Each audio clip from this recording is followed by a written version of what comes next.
Well, hello, and thank you for joining my podcast and my YouTube channel. I really appreciate the support, and more important than anything is I appreciate you listening to what I have to say.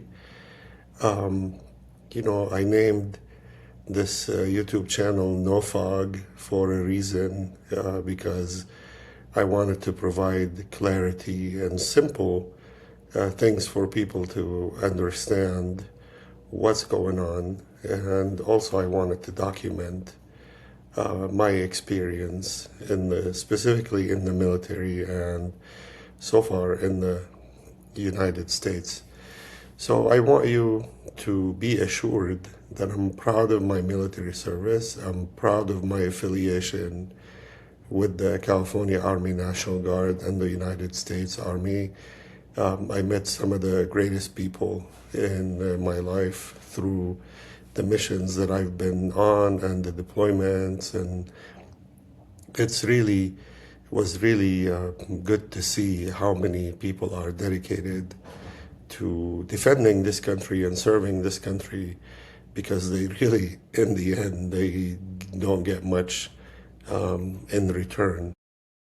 So that's what I wanted to talk about now, and I'll probably continue to talk about these things as we go, sharing my experience with everybody. So I want you to kind of put things in a different perspective. If you work for a company, let's say a company that offers retirement and benefits and things for when you're done, you do your 20 years, 25 years, you get a certain percentage of a retirement. So imagine you work for company A and you reach that point, but while you were working for that company, you sustained some injuries, right? From, I don't know, something fell on you, you fell, you lost some of your hearing capability, for example, because you work in a loud factory or something like that. Imagine after you leave this company, they transfer you over to another company to administer your benefits and your retirement and whatnot. So, what I'm talking about is for the National Guard specifically, when you separate from the National Guard, you retire, you're done, they're done with you. You have to go through the Veterans Administration to claim your benefits or see if you're eligible for anything, to evaluate your injuries.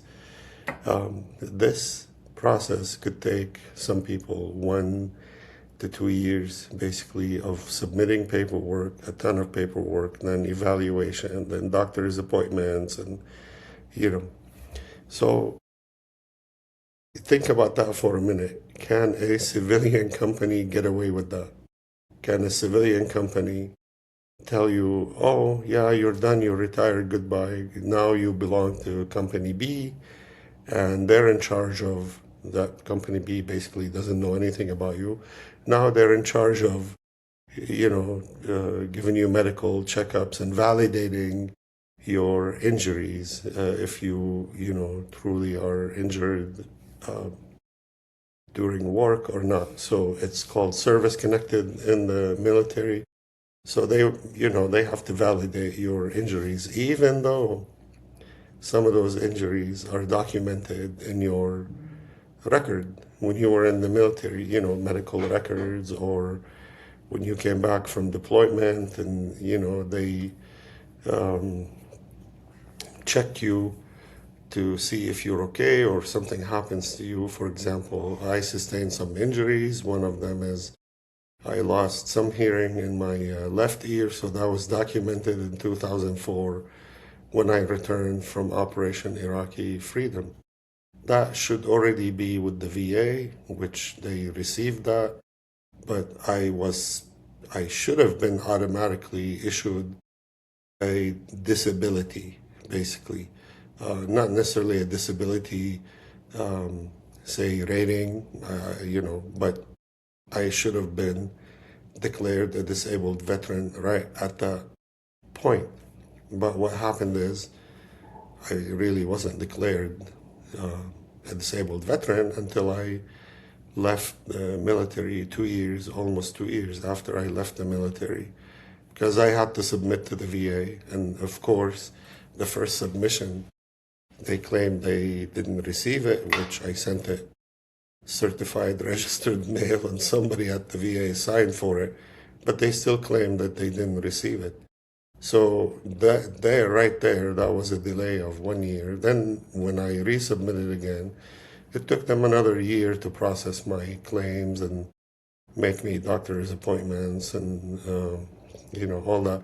I do have to give credit to the current VA administration for doing a lot better than before. It's not taking, this current administration is not taking as long as they used to in the past. So I have to give credit when credit is due. It still takes a long time. It shouldn't take that long, because when you retire from your job, you expect to get a retirement and some income from that, but not in the case of the National Guard, because remember I mentioned in a previous video, you have to wait until you're 62 to collect that retirement. And then you also have to wait for your disability 1 or 2 years, or who knows if it's approved, not approved. All these things that they put the veterans through for honestly no reason. Of course, where do we get the injuries from when you're in the military? How do you get injured? 99% of the time, you're injured while you're basically serving this country, whether you're deployed overseas or here in the United States, you go on missions, then yeah, you sustain injuries, something from as not simple or, but something as obvious and small, like, partial hearing loss, for example, all the way to losing parts of your body or burn victims and so on and so forth.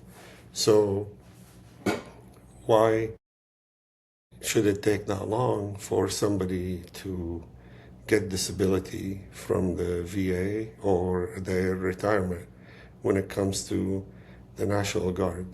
I really can't wrap my mind around this discrimination that exists in the system, and I can't wrap my mind around this government, and I'm talking about Congress and the executive branch and everybody in the government, basically, that thinks, oh, it's okay to treat people like that. Or in the state of California, for example, which the California Army National Guard belongs to the state, they're okay with, National Guard members being injured on the job and not getting anything when they're done with their service. I mean, the hypocrisy is just spread unbelievably in this government, and they all, want to talk about how they care about this country and its people. And what's even more shameful is we do have veterans serving in Congress, and I don't know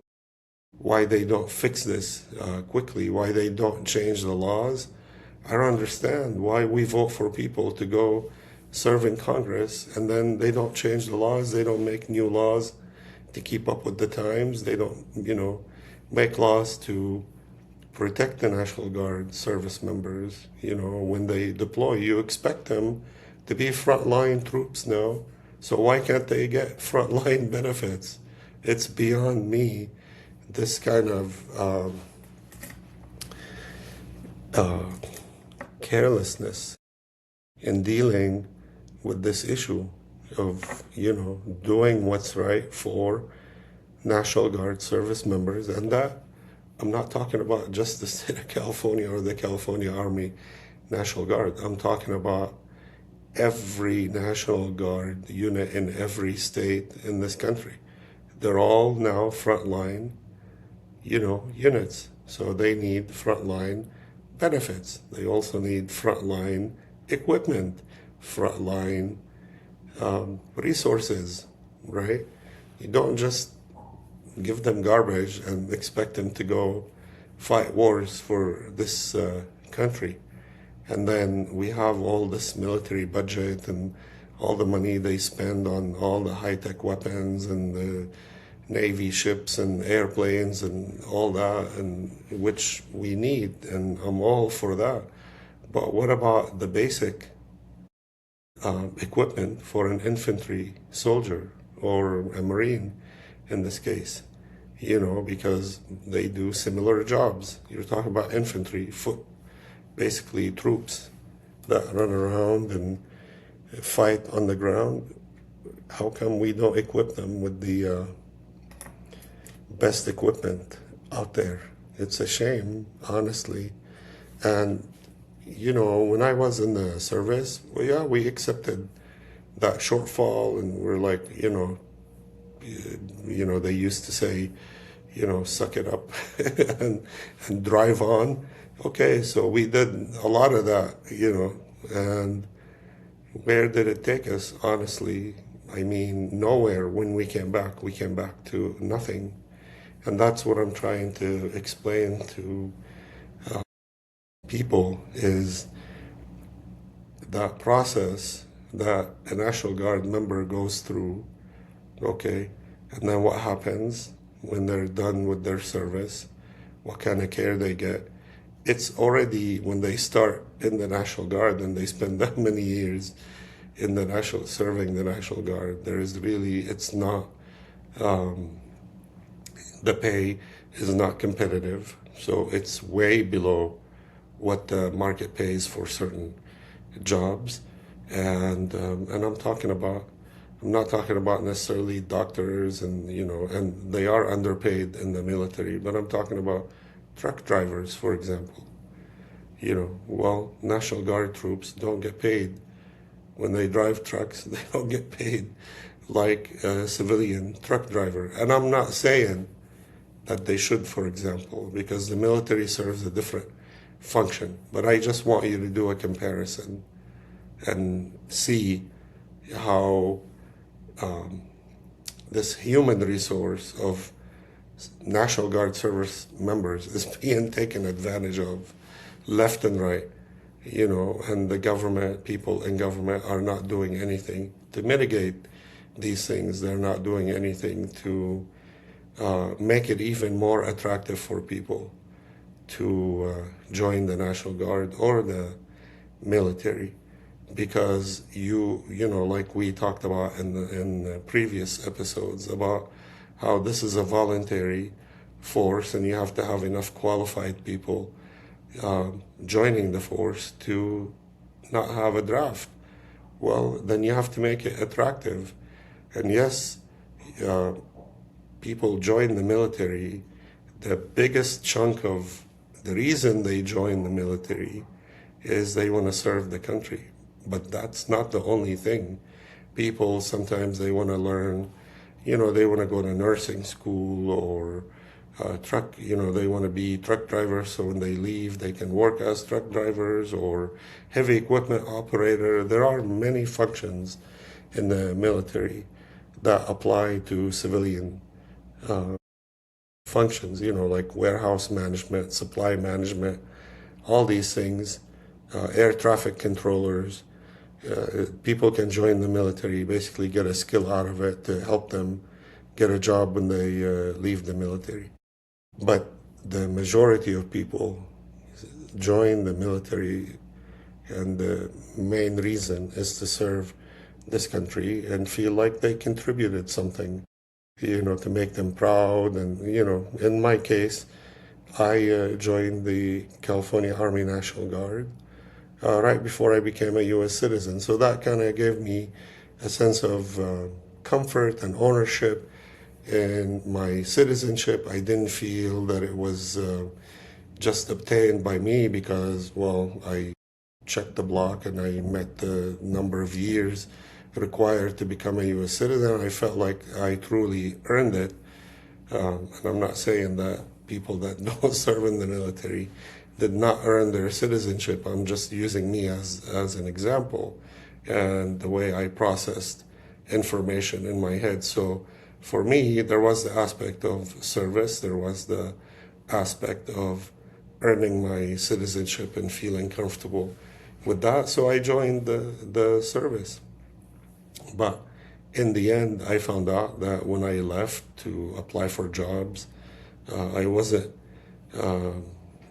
attractive to them. I'm talking about my skills. They could not understand my skills or translate my functions into their civilian world, or maybe, okay, they had some preconceived notions on why I'm not a good fit for them. And when I say I'm talking about thousands of people like me, but I'm using me as an example, right?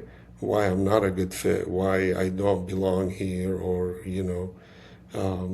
they don't want me for many reasons. Maybe they think I have medical issues because I separated from the service, and they don't want to deal with my doctor's appointments. I have to go to the doctor so often to do this and that, and a lot of companies don't want to deal with that, but they shouldn't be allowed to do stuff like that. The government should not allow this, and there should be priority over service members hiring as opposed to just your average person. There should be a clear understanding of what you get when you hire someone that's prior service, that served in the military. There are skills that you get in the military that carry over, to your civilian occupation, being organized, understanding regulations, understanding laws, being dedicated to your job, and doing your work basically to the highest level of excellence that's available. And that's what you get with the majority of service members. So I just wanted to share this experience with all of you, and I hope you like the video and subscribe and hit like and all that stuff that we ask you to do every time you watch something online.